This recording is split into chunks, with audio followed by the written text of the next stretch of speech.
think that we are going to proceed with the debate in the, well, what could be the most international language. ¿Que no vienes?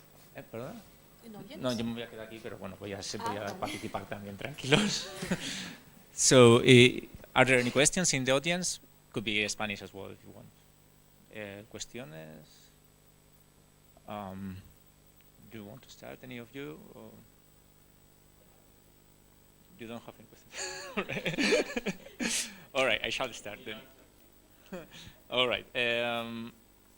Shall I start with Susanna then? There are a couple of questions for you. The first one is that you mentioned it very, very shortly. You alluded to it more or less, to the very first examples of epigraphy, the Tesserae Spatialis. Which kind of texts are there here in Lusitania? Which period do they belong to? Can you make us a little bit of an introduction?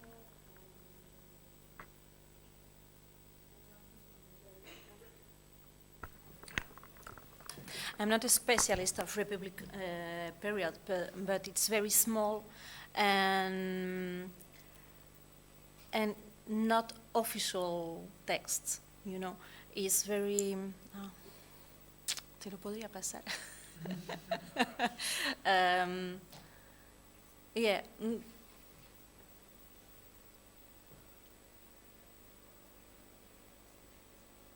No, okay. How many of them do you think there are? For 3, 4, no more. All right. Oh, and also it's many small with uniquely few words and very difficult to understand clearly. All right.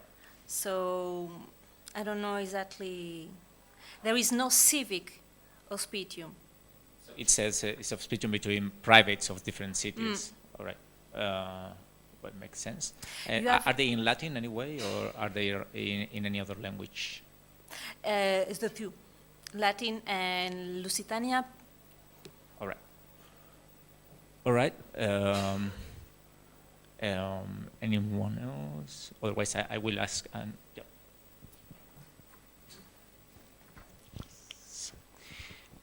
We have been focusing this morning on their changes in epigraphic evidence as far as institutions were concerned, chiefly.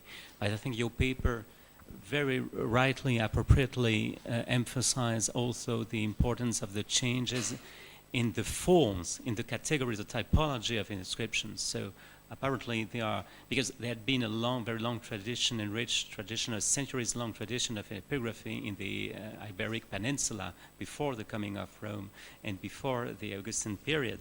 And I think you very rightly emphasized the importance of these new categories which were used by Roman power to take control of the space, and to take control also of the epigraphic landscape, exactly, which is the concept used by Piotr this morning in his own paper.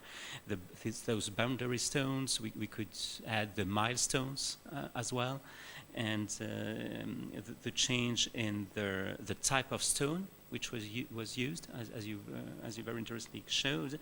And I would like to emphasize the case you mentioned, the literae aureae, so these bronze letters are gilded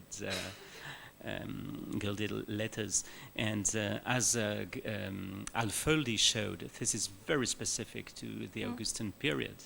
So, and this is also the case in the East, by the way. We have very few instances of inscriptions made of letters of bronze, and the earliest are from the reign of Augustus. And so it's in the East as well. It's very obviously an influence of Rome and of the directly of the, I would say, of the central power, because these inscriptions most of the time were made by the imperial power. I would have a question which is related to the question which was just asked by Antony. Since there has been this very long tradition in carving inscriptions in the Iberic Peninsula. As far as Lusitania is concerned, you just referred to some Lusitanian inscriptions. I mean, in native, you know what I mean by native. Other languages than Latin. Are there still any in the imperial period? Just at the beginning, and you have, I think, 2 in Lusitania language. So, but very difficult because we don't know exactly. We don't. I think I have one. Estoy cansada. We have only one with bilingualism. So it's very difficult to understand the text and the signification of this text. But the script is Latin. We have one with Lusitania and Latin, but this is the only one. We have some ones, but very ancient. We have some inscriptions, but in Lusitania, but we don't exactly know what the...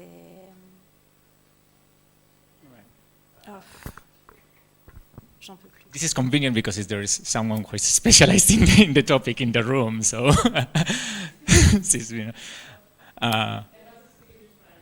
all right, if you want to. Okay. Sí, así no te saco del apuro a ti. Inscripciones lusitanas hay 6 en piedra que tienen, son votivas religiosas.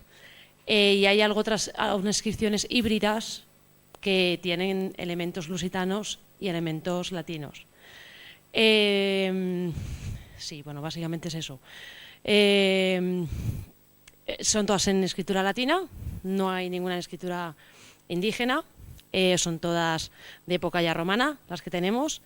Y eso, normalmente son inscripciones en piedra, que están al aire libre, y algún altar. Y de momento eso es lo que hay en Lusitano, poca cosa. Perdona, muchas gracias por nada. decirlo en castellano, pero pensaba que había que...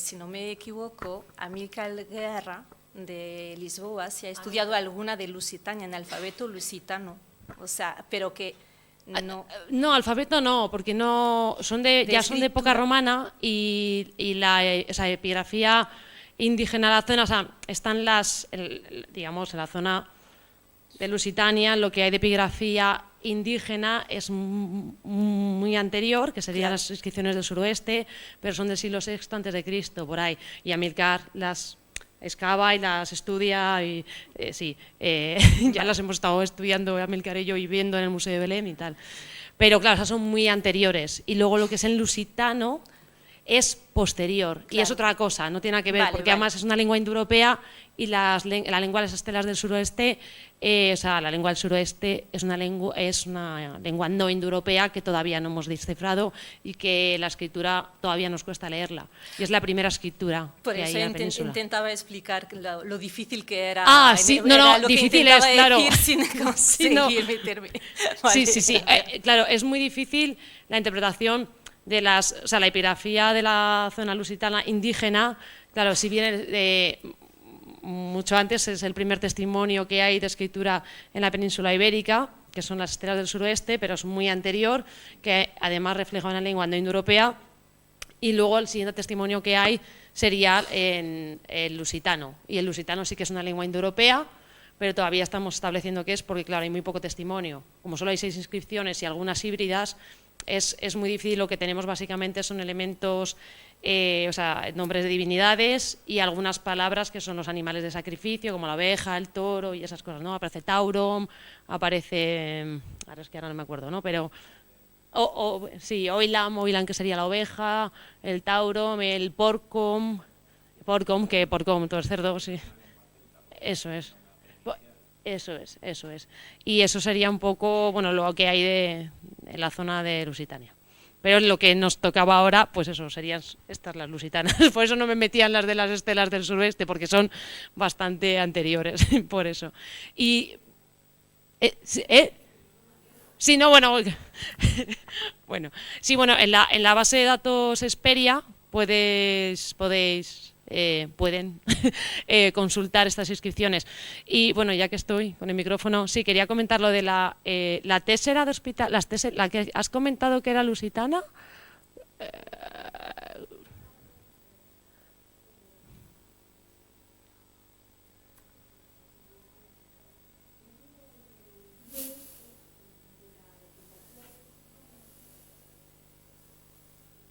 ¿Cuál? El de Borja. El de Díaz Areño, Borja. Vale. Y bueno, y no sé, claro, me imagino que en esta zona la tésera de Cáceres el Viejo, o sea, por la época no la incluías en el estudio de lo que nos has hablado hoy, pero porque es republicana. Claro, eso es anterior. Vale. Que tiene elementos indígenas, pero que sí, es que esa la estoy estudiando, la hemos estudiado un compañero y yo, y por eso sí entraba, pero esa no, esa era otra cosa, ¿no? Vale, pues ya está, no digo nada más. Pues gracias. Bueno, si me permites, Andoni, preguntarle a ella, en las monedas, no, ya completando la información que ha proporcionado al respecto de la epigrafía imperial en lusitano, las leyendas monetales de algunas acuñaciones lusitanas también llevan caracteres de una lengua lusitana, o sea, de un sistema de escritura lusitano, o refleja una lengua lusitana, o es de origen semítico. Por ejemplo, estoy pensando en la onomástica de algún potencial magistrado monetal. A ver, yo a la numismática no me suelo dedicar, pero que yo sepa, a ver, ahora mismo a lo mejor algún compañero que me pueda escuchar me mata si digo esto, pero creo recordar que monedas de lusitano, o sea, en lusitano creo que no hay. En todo caso, ya tengo la base de datos Xperia y tienes todo.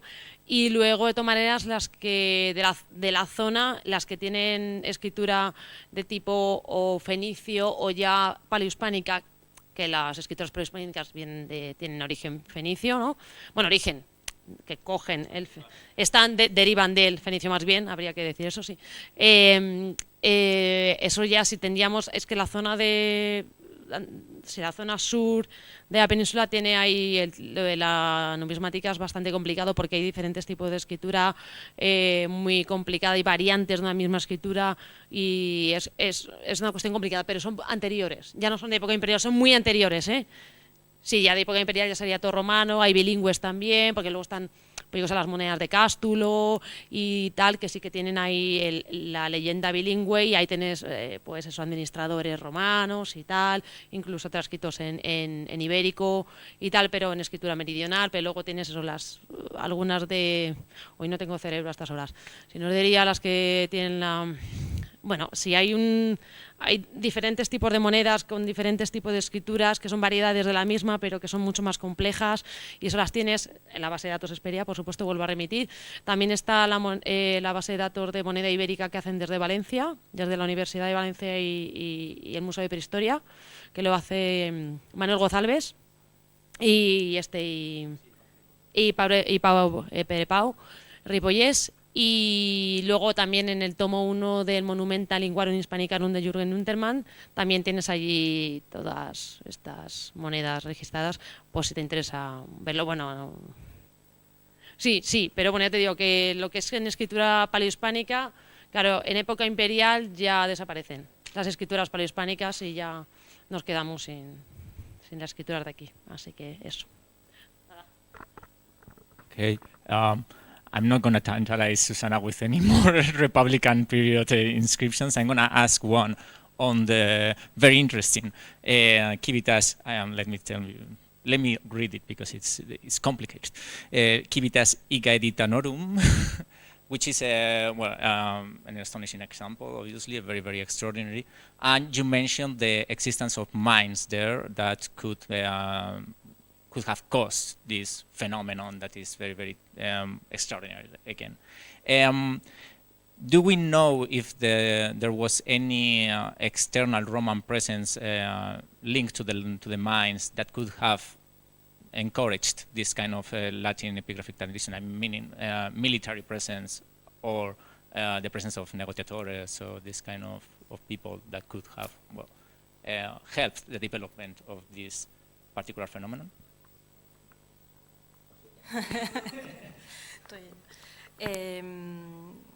Pues oficiales no tenemos ninguna constancia, pero sí hay cosas que llaman mucho la atención en esta Kivitas realmente. O sea, tenemos élites que un poco fuera del común, como el que comenté, por ejemplo.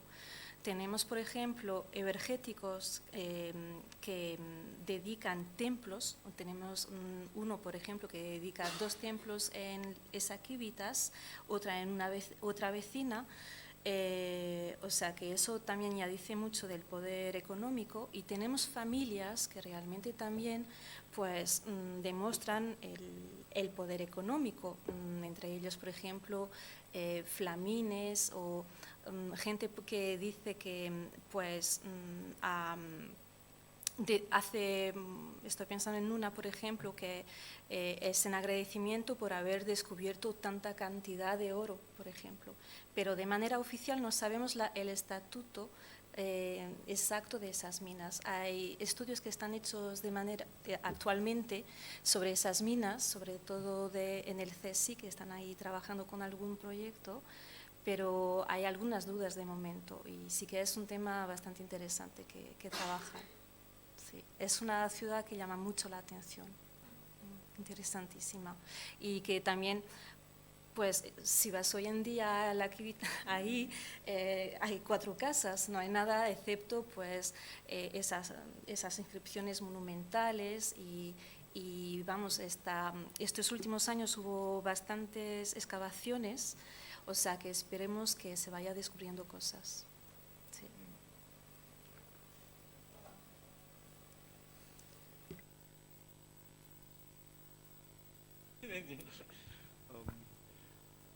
For Susanna, and then I'll also ask one to Davide. But Susanna, first of all, thank you very much, and I'm sorry if I misunderstood the Spanish. But at one point you had a very interesting slide with the termini augustales, and I mean, probably you might have already explained it and I missed it, but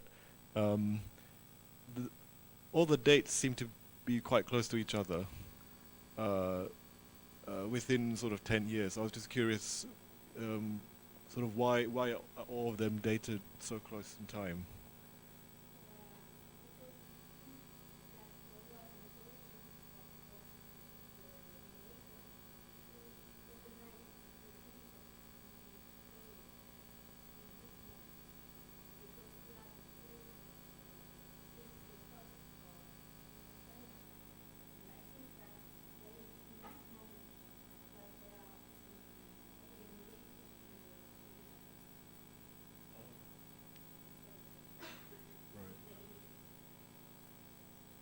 Oh, I see. So it's not because of some conflict or...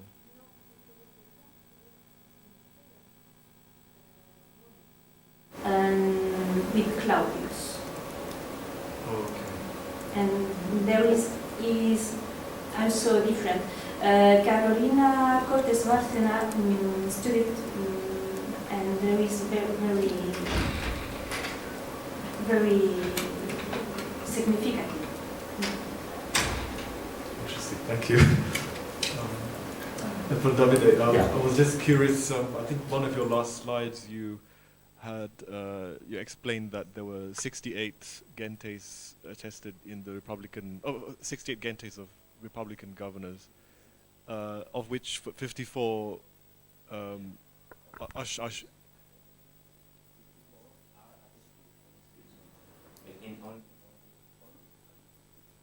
and this is for non-governors.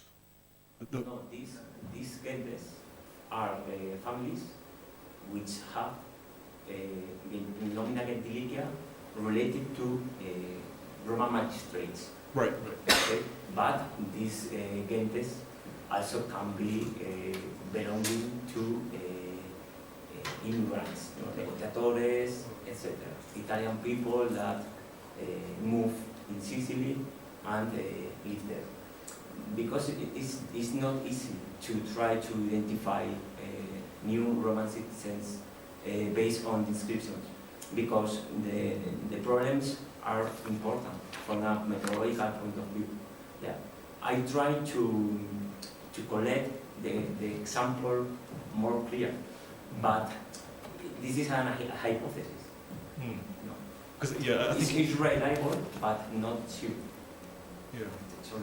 Yeah, sorry, because as you were saying, it's quite interesting that it's quite high, the number, compared to the number of magistrates. So is it suggesting that there's a very high degree of... Yeah. Yeah. Sorry. This methodological action was defined by Dyson on the Iberian Peninsula. He tried to identify certain Roman gentes based on the presence of Roman magistrates during the Republic period. And it works more or less well, and I think it can be applied in other peregrine territories during the Republic. But the problem is when you try to identify Roman citizens without tribus, because you have Latin people from a legal point of view, and Italian people that share the same onomastic structure. So I think it's an interesting way to analyze the onomastic evidence, but it is not perfect. Yeah. There are a lot of problems. Yeah, yeah, I see. Thank you. No, you're welcome. Well, I have several questions for David because of the close relationship of our topics. Well, first of all, obviously Lipara is a very interesting example, but it's always, the amount of evidence that it gives is a little bit overwhelming to some degree, because it's the place where most, the highest number of funerary inscriptions come from. So therefore, it's very easy to have a relatively high number of people from that city, but just because numerically we have a lot of inscriptions from Lipara, Yeah. and that's very It's extraordinary. a good reason, yes. But yeah, it's true that Lipara, it might have had some kind of particular, how do you say, status as well. I mean, Lipara was famous, by the way, because it was the center of the alum production in Western Mediterranean. So there was a very, very particular industry that attracted people from elsewhere, from Rome and negociatores and everything, which might have caused that to some degree. And then Lipara as well is somehow punished after the Sextus Pompey control of the island. So I don't know. From the outside, these are my first ideas of why Lipara might have this relatively high amount of evidence. But you, of course, you are free from to... an onomastic point of view. Exactly, Yeah. yeah. So there is both the aspect of having immigrants related to commerce. Yeah, you give an important reason. I think it's total reliable, because this is a town or a territory which attracts foreign people, no, Italian people. But I insist on the matter of the number of the Roman nomina. Sorry. That is linked to magistrates. Yeah, exactly. Which are possible to relate to Roman magistrates. Professor Cristina Soraci only collect the evidence belonging to Pompey, Sextus and Neo Pompey, because I think they are relatively easy to relate these gens to Pompeius.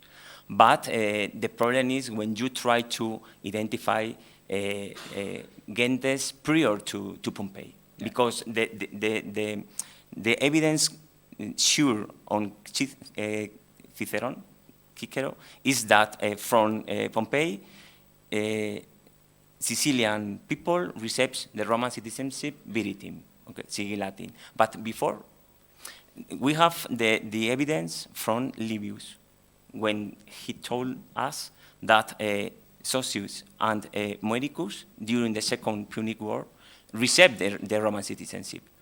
But this is exceptional, or this is an early practice which we haven't any information between this moment and that moment, sorry, and Pompeii. I don't know. I try to clear this question through this onomastic analysis. Yeah. The conclusions will be not sure, but I think the hypothesis should be considered. Yeah.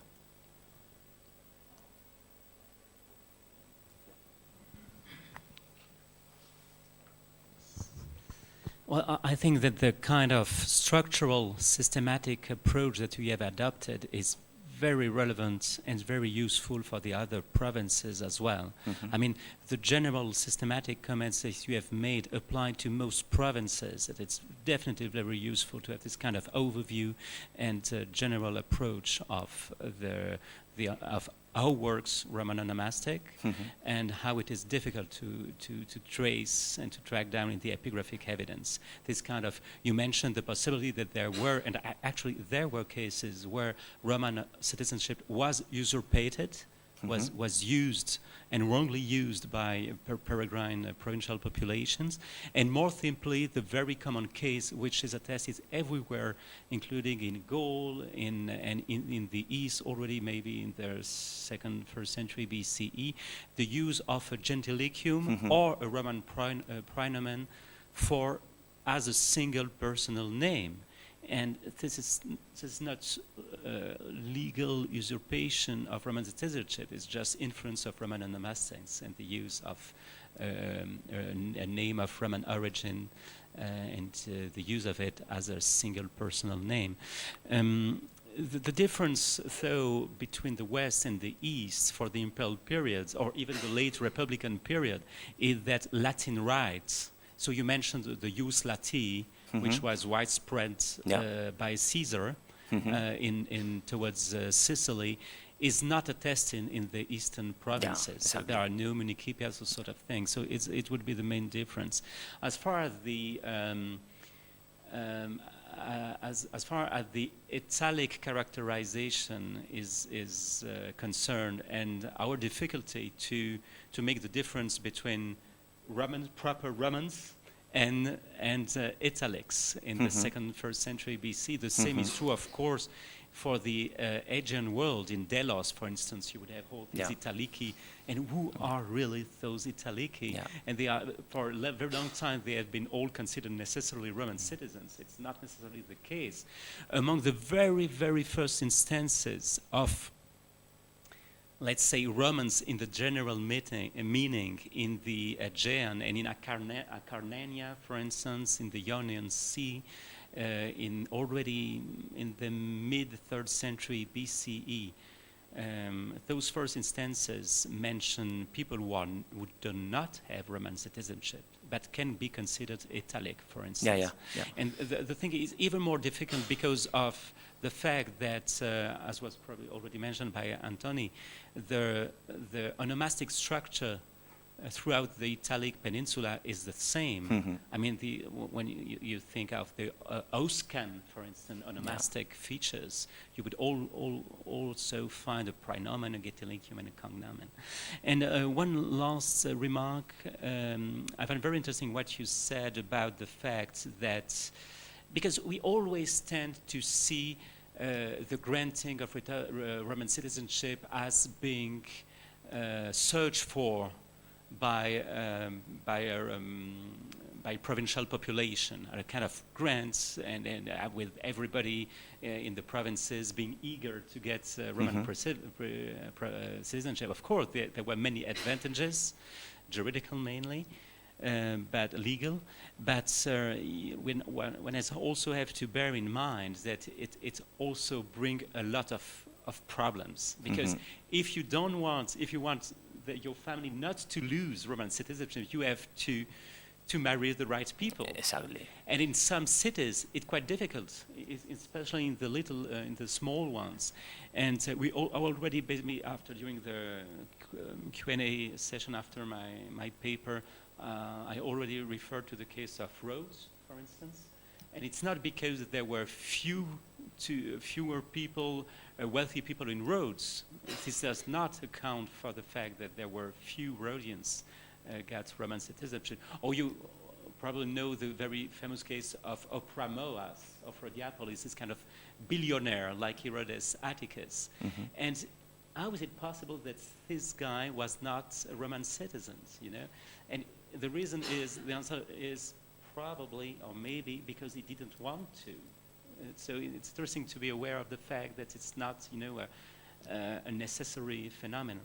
And the last thing I would like to say, that in some cases, for instance, in the Cyclades, in the small islands of the Cyclades during the imperial period, as well as in small cities in the province of Asia, like Iazos, Stratonicaea, and especially let's take the example of the Cyclades, since there were very few Roman families, I mean families, native families granted with Roman citizenship, the only way for them to maintain their rank was to leave their homeland and to migrate to the province of Asia, to Ephesus, to Miletus, where they would find many more Roman families in order to arrange weddings and to make matrimonial alliances.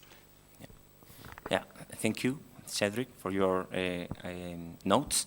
Only three notes from my part. Yeah, it's true that Italic and Roman people in the East is very difficult to distinguish under the Republic because the Greek evidence call all of them Romaioi, and within Romaioi are Italic and Roman people. At least this category or this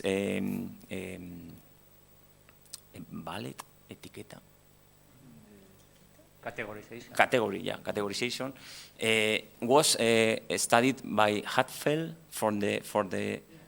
and in the West worse too, because for example, during the Sertorian War in the Iberian Peninsula, there is an important community of Roman Italic population living in Spain. Yeah, the cause is another topic, but Plutarch called this Roman Italic community as Romaioi in a general sense. Thus, this demonstrates that the difficulty of try to identify people from these two groups of population when we have not recorded the tribus, the Roman tribus.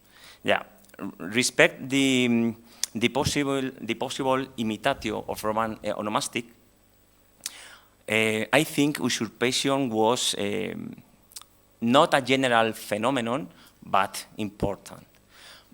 But when these people appears with a Roman onomastic structure in a public, in a official, in a legal record, for instance, the Bronze of Ascoli, do you know? Okay, and through two people from Ilerda saw and are Roman onomastic, you should think if Rome allow to show this onomastic on a legal record before she give them the Roman citizenship. Some authors regarding this example have proposed that Ilerdan Equites were Latin people. Okay, Ilerdan was a Latin colony, but I think Rome is behind all try to use illegally Roman onomastic and thus to have illegally a Roman citizenship. And in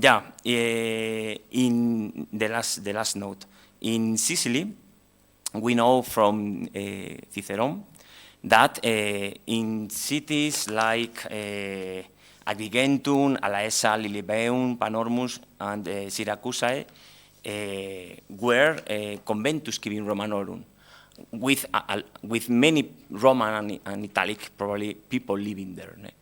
And I think this was this make easier to establish legal nuptiae, and in this way to to spread the Roman onomastic and the Roman citizenship. Yeah, this is an important question. And thank you again. Because I mean, some of the issues that Cedric have raised, actually, I think that I may add something. In regard to the Italicate that appear in some inscriptions, it's true that, for instance, in Delos, you cannot ascribe them to after the social war, because Delos is destroyed during the Mithridatic War. But in Sicily, most of them are actually, well, follow this period. So it's very, very compelling, because they are assigned to a period when apparently or supposedly Roman citizenship has been granted to all of the Italians, really. Now, my point of view is that they are using this word Italicate to actually differentiate themselves from the Roman citizens that are produced in Sicily themselves. So the Sicilians that have been granted Roman citizenship, because they are somehow, they want to differentiate them. I mean, they are Roman citizens from Italy living in Sicily, and then there are Sicilians that have been granted Roman citizenship. For some reason, what this inscription suggests me is that they are not sharing the same community, really. I mean, there are the Sicilians that have been granted Roman citizenship, sorry, they still, well, roam in their own Greek sphere, really. Whereas the Italians are the ones that organize themselves in these conventus and so on.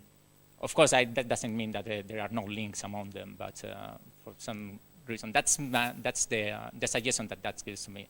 It doesn't have to be correct, obviously.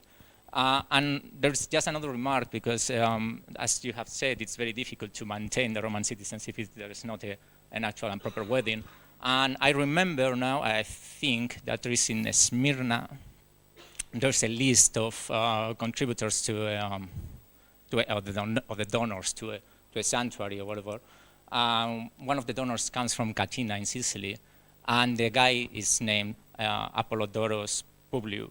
So he's Apollodoros, son of Publius, which, I mean, obviously is just a praenomen, and this Apollodoros could be Publius Cornelius Apollodoros, maybe. But it suggests to me that maybe this kind of citizenship is being lost as well, and they are not really, they don't really have any necessity of maintaining it. But I mean, that's obviously just one of the solutions that can be possible.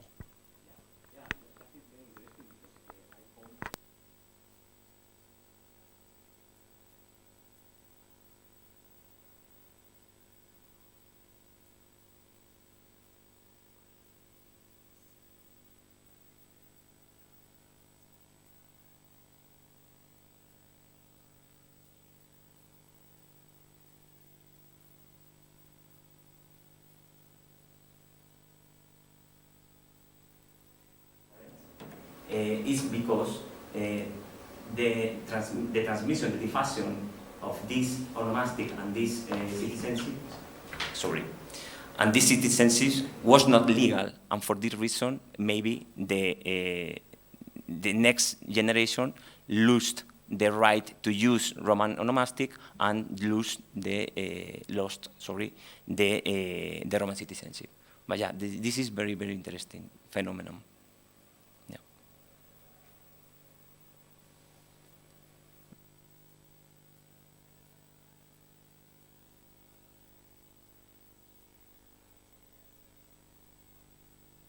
I'm all yours.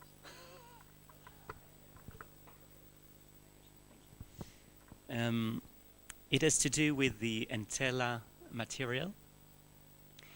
And do you think that we can find the traces of institutional changes due to Roman influence in the Entella inscriptions? For instance, the replacement of the archons by a Romnamon has often been invoked as an illustration of a possible Roman influence, or apparently the prominent role played by the bulle in all the process, and on how the decrees were ratified. So I would like to have your take on this issue. I have another question then, but let's start with this.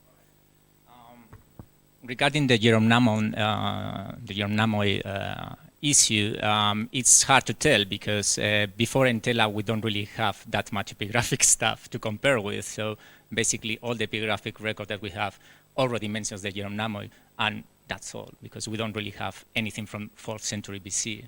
It's quite, an empty century. And before the 4th century BC, the area of Entella and, well, all the westernmost points of Sicily are really not even Greek-speaking communities. So, I mean, we don't have nothing before Rome, really. So in Sicily, it coincides absolutely the consolidation, at least, of the epigraphic culture with the arrival of Rome. I believe it's a complete coincidence, really, because, I mean, it happens everywhere in the same period. In the 3rd century, more or less, is when the same happens in Phoenicia and so on. And, well, in Sicily, it just happens to be the time when Rome comes as well. The most interesting thing is that it happens in Greek as well, for instance. So even if even if we have the rule of an Italian master, let's say, there is a process of Hellenization in Sicily. So I believe that the influences are from within the island itself, and probably from eastwards to westwards, from east to westwards, sorry. So the area of Syracuse and so on, which happens to be more heavily Greek Hellenistically influenced, might have influenced the rest of the island to some degree, and that happens, for instance, and that's easily seeable with the expansion of Doric Greek instead of the Ionic Koine. Your second question was on the, sorry? But I'm coming. It has to do with the transformation of the council. I mean, in Sicily, in the 1st century BCE Sicily, next to Pontus Bithynia and to the dossier of the Lex Pompeia I referred to in my own paper, Sicily is certainly the most interesting example because it's a Greek province. I mean, partly or Romanizing, or I don't know. Yeah, no, well, but there were Greek cities at least, and so I have two small questions about this. For what regards, first of all, the name Syncletos, was the Syncletos common already in Sicily before the coming of Rome, or should we see in the use of this name a kind of Roman influence? You know that there is a whole discussion about the word Synedrion used in 2nd century BCE Greece, especially in Boeotia and Euboea, where apparently under the influence of Rome or not, I'm not that convinced by the theory of the Roman influence, but at least we can see that bulle, the word bulle, is replaced with synedrion. And we have no proof, to be honest, but it's usually interpreted and understood by the scholarship as the transformation towards a more oligarchic functioning of the bulle. So the first question. And the second one is about the testimony, what Cicero says about the property qualification that was requested apparently in Sicily, in some cities already at the beginning of the 1st century BCE, probably even before. Would you see an influence of the model of the Municipia in Italy in the aftermath of the social war on how councils operated in Sicily? All Right, so they are both very interesting questions. So the first one regarding the syncletos, we don't really know when this appears because we only have one instance of its existence. That's the instance of Caleacte that I have shown there. And well, it coexists with the bulla, so it's we don't really know what its function might be, but it might be. I mean, and here I want to be very aware. I mean, I want to warn everyone because the most honest answer would be I don't know, but since I am a historian, I will propose some hypotheses. And it could be related to the second part of your own question, because I mean the Roman governors were actually proposing other kinds of conseils or other kinds of institutions that would reunite different kinds of wealthy citizens, really, different kinds of elites, because we have different periods of colonization, which doesn't mean Italian colonizations, by colonizations of Sicilians themselves to repopulate some places in Sicily and so on. So this created issues constitutionally. I mean, you don't want to eliminate the power of the former citizens and so on. That might be an answer, but again, it's just an hypothesis. So the only two mentions of the syncletos is the syncletos of Caleacte and the encletos or the escletos of Region, which is not even Sicily, but has many parallels in other ways. So I'm afraid the sources are very scarce. And on the second hand was on the constitutional reforms on several cities of Sicily. This, according to Cicero, happened before the social war, because he mentions the magistrates that were undertaking them. And, well, it happens more or less for the same reasons that I have already mentioned. I mean, sometimes there is a tension within the city, so there is some kind of stasis, let's say. And to solve this kind of crisis between the rupture of the Concordia, really, of the Homonia, then there are some Roman, very important Roman general, for instance, Scipio or whoever comes and rules some kind of constitutional reform that could resolve it. I believe that the only ones are this one in Halaisa, and the other one is in Agrigentum and Heraclea, which are in southern Sicily. And these two cities were subject to proper colonizations, because this area was heavily affected during the 3rd century BC by the Punic Wars. It was very depopulated, and therefore the Roman magistrates encouraged the repopulation of certain areas, especially the land areas, because they wanted it to be productive. And they introduced certain constitutional aspects to guarantee that the former citizens and the new citizens could have some kind of balanced power, so that no sector could be more powerful than the other. Now, this has been actually been linked to the expansion of the municipium in Sicily, which is a very hot topic at the moment. People like Sorachi and Coronel, and well, I guess that probably David is going to dive into it sooner or later. And the increasing, I would say, the tendency now is to accept that even before Caesar, there were some kinds of strategies to introduce Roman systems, Roman magistracies, Roman institutions in Sicily even beforehand. This again collides with our lack of capacity to date properly most of the inscriptions, but yeah, I mean, there's a tendency there.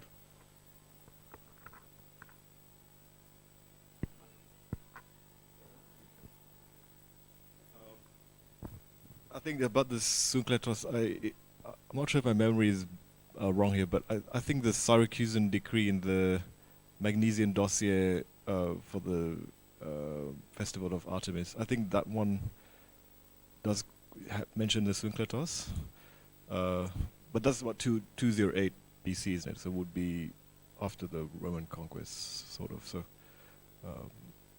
that about 208 BC. I think, late 3rd century. It could be just after the conquest sort of Syracuse. So, but I think that one does mention the Syncletos of Syracuse. But I had another question, I guess, more broadly with your talk. I was just wondering, in a general way, whether is it important in this case to distinguish honorific texts set up by individuals as opposed to honorific texts set up by public institutions, like a city or something. I mean, because I think at one point you mentioned the Segesta case, which is very interesting, and all it sort of seems to be like a closed oligarchic system, but also they're all honoring themselves, it seems. So it's not exactly like the cities involved. Yeah. Yeah, I mean, I completely agree, and I mentioned at the very beginning of my intervention that some of the typology is very is not self-evident always. The point here is that they are so yes, they are honoring some members of their own family privately, apparently, but they are doing it in a very public space, let's say. So sometimes it comes down to the fact that these families have been building those spaces as well, which is for the joy of the whole citizenship. But at the same time, you cannot find this idea of patrimonialistic view of the public spaces where these families are basically doing. Well, I mean, this happens in other places too, of course, but even in Sardinia, where epigraphic culture is not that extended. But I mean, I'm happy to discuss it longer because I don't really have an answer. Sometimes the difference between public and private is not self-evident, I would say. But I agree, I could accept that this answer is probably very convenient to me, but quite empty in the end.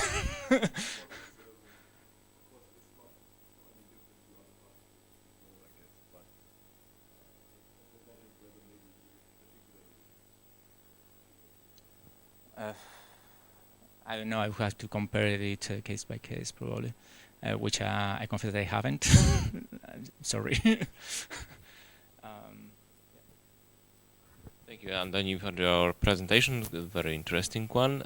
My Spanish is not so good, unfortunately, so I could just pick certain issues, perhaps.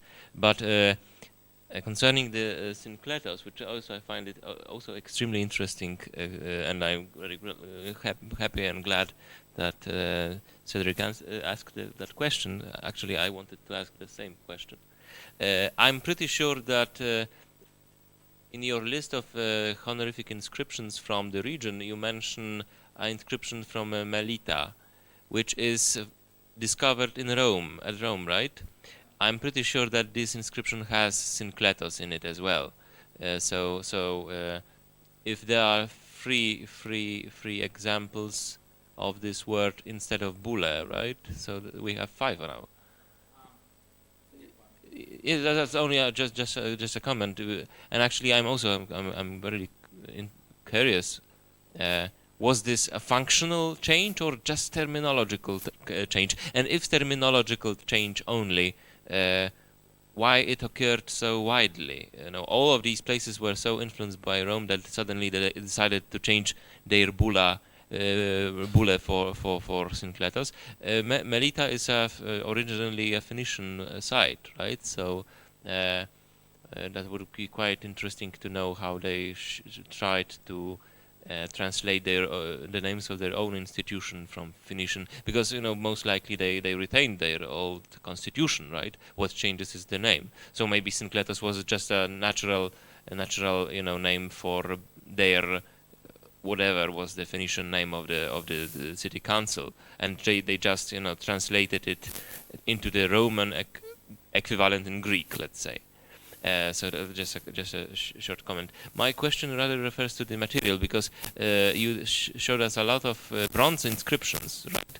Is Sicily especially rich in bronze, or is it just some sort of acquired taste for inscribing in bronze, which is not so very significant because there's only some examples of it, but also they are public, right? That's really interesting, and they are in some quite substantial number, and they predate the Roman yeah, the widely dispersed Roman practice. So if you could say us something more about it.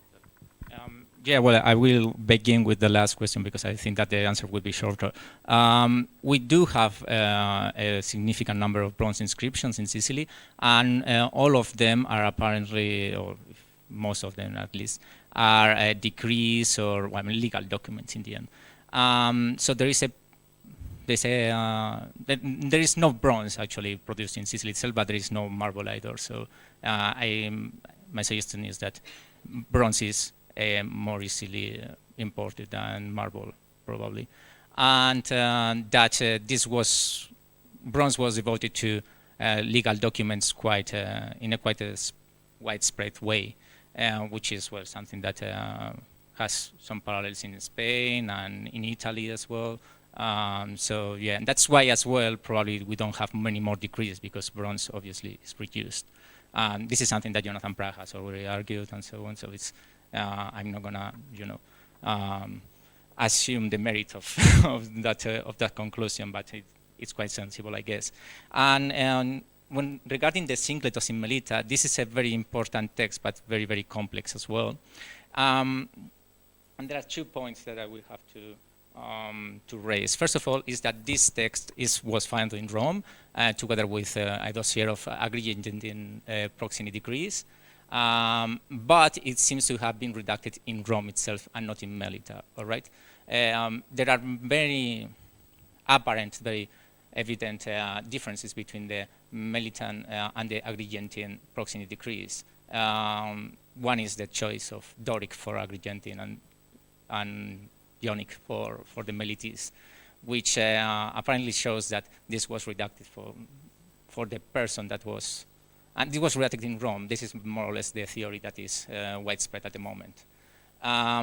So I guess that it was a translation of some other kind, or maybe just a verbalization of, or a materialization of some kind of proxy agreement that was not redacted before in Melita, which might have had another kind of tradition that was not epigraphical, because this is the only honorific decree that comes from Malta as well. And the interesting part of the Syncletos is not as much, in my view, the existence of it. I mean, the mention of we have a Syncletos here or there, but the fact that, for instance, in Caleacte, we do have a Syncletos coexisting with the Bulla, which is only paralleled in region. So when you have both institutions, it's very hard to determine which is the role of each of them, I believe.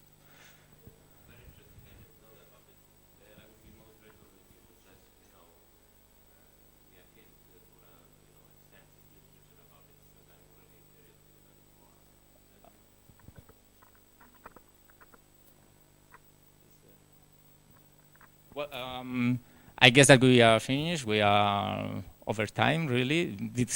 I take that as a positive thing, that it has been more interesting than previously predicted. So I want to finish this by thank you all by coming here, by accepting our invitation. We are very honored to have you. I think that it has been an excellent journey, and I hope that this is the starting point of a very long relationship between each other, and a very, very productive one academically and scientifically. So thank you very much.